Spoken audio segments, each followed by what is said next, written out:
دوستو آج میرا موضوع سخن حقیقی آزادی ہے۔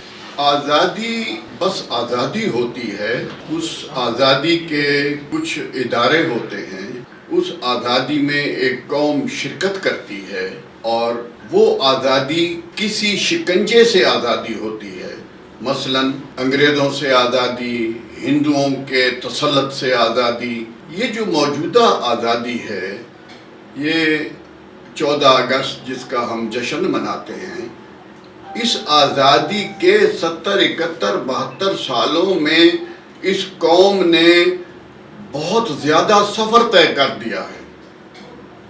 یہ موجودہ آزادی کے ہوتے ہوئے عمران خان ایک مارچ کے ذریعے سے حقیقی آزادی لانا چاہتا ہے، اور مارچ جو ہے وہ اسلام آباد پہ ہوگی۔ اس کے بارے میں عمران خان نے ابھی ارشاد فرمایا کہ یہ میری آخری لڑائی ہے۔ ہمیں آج تک یہ بات سمجھ میں نہیں آئی کہ وہ حقیقی آزادی کس حقیقت پر مبنی ہے، اور اس حقیقی آزادی میں یہ جو موجودہ آزادی ہے، اس کے کون کون سی نشانیاں ختم کی جائیں گی اور کون کون سی نشانیاں عمران خان اپنی جیب سے نکال کر ان پر اپنی حقیقی آزادی کی بنیاد رکھے گا۔ یہ بڑا بیسک سوال ہے۔ عمران خان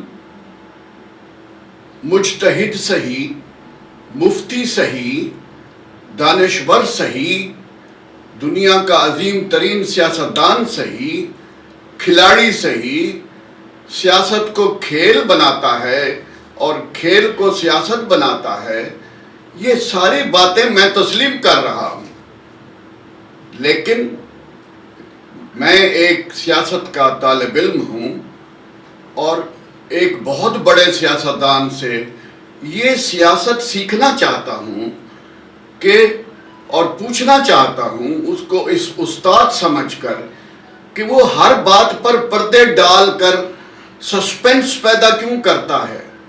وہ پبلک کا لیڈر ہے، ہر چیز کو پبلک کیوں نہیں کرتا اور تہوں میں چھپی ہوئی سیاست کرتا ہے، اور سامنے جب وہ آشکار ہوتی ہے تو وہ کوئی اور نتائج نکالتا ہے۔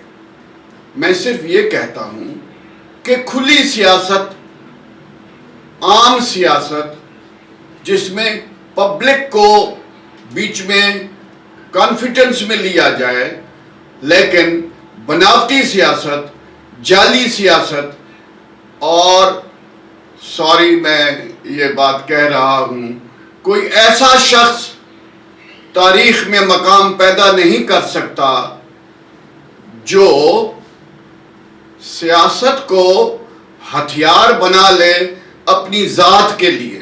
آج میں یہ بات کہتا ہوں کہ عمران خان اپنے آپ سے عشق کرتا ہے، وہ نرگسیت کا شکار ہے، وہ حزب اختلاف کو برداشت نہیں کر سکتا، وہ نرگسیت کا شکار ہونے کی وجہ سے ہر چیز کو وہ یہ سمجھتا ہے کہ تمام ادارے اس کے تابع ہونے چاہیے، یعنی وہ سیاست اپنی صلاحیت پر نہیں کرتا، وہ سیاست کے لیے کچھ شرائط عائد کرتا ہے کہ فوج میرے ساتھ ہو، اور یہ بات وہ چھپاتا نہیں ہے، اور اس طرح وہ کہتا ہے کہ فوج اور میں ایک صفحے پر تھے، پھر وہ فوج جب نیوٹرل ہوئی تو اب میں ایک بات کہنا چاہتا ہوں، دنیا بھر کی افواج نیوٹرل ہوتی ہیں،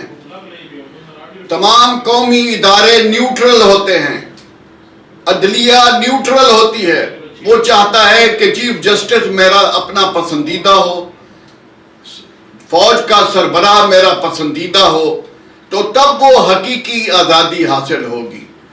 یعنی کیا مطلب کہ اس کی ذات کے زیر سایہ سارا پاکستان اس کی ذات پر یا اس کی ذات کے سامنے سر بسجود ہو جائے تو پھر حقیقی آزادی حاصل ہو جائے گی. یعنی کیا مطلب کہ وہ جب کہتا ہے کہ میں مارچ میری آخری لڑائی ہے، تو یہ کیسی آزادی ہے جو ایک شہر پر حملہ کرنے سے وہ آزادی آ جائے گی جب تک کہ اس کے متبادل انتظامات نہ کیے گئے ہوں. یہ اگر ویژنری سیاستدان ہے تو یہ ہم جو طالب علم ہیں سیاست کے، ہمیں سمجھائے کہ جب میں حقیقی آزادی لاؤں گا تو فوج اس طرح کی ہوگی، ایسی فوج نہیں ہوگی.